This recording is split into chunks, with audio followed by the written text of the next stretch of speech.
पंढरपूरच्या चंद्रभागा नदीचं पाणी हे दूषित झालेलं आहे। हे पाणी शुद्ध आणि स्वच्छ करण्यासाठी आता परदेशी तंत्रज्ञानाचा आधार घेतला जाणार आहे। 30 कोटींच्या यंत्रणेनंतरही पाणी स्वच्छ नाही। सेबर टेक्नॉलॉजीच्या आधारे फ्लोटिंग बोटी बसवण्यात आलेल्या आहेत। तर जवळपास 30 कोटी रुपये खर्चून बसवलेल्या यंत्रणा कुचकामी ठरल्याचं समोर येतं। याबाबत आमदार समाधान आवताडे आणि आमदार अभिजित पाटील यांनी विधानसभेत आवाज उठवूनही चंद्रभागेची परिस्थिती मात्र जैसे थे आहे। ही जी दिसणारी घाण आहे ही बाह्य घाण आहे।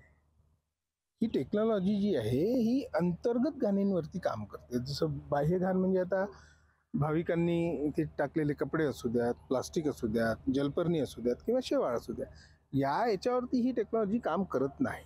ह्याच्यामध्ये जो TDS, TSS किंवा COD किंवा BOD ही जी अंतर्गत इम्प्युरिटी आहे, अंतर्गत प्रदूषण आहे, याच्यावरती ही टेक्नॉलॉजी काम करते।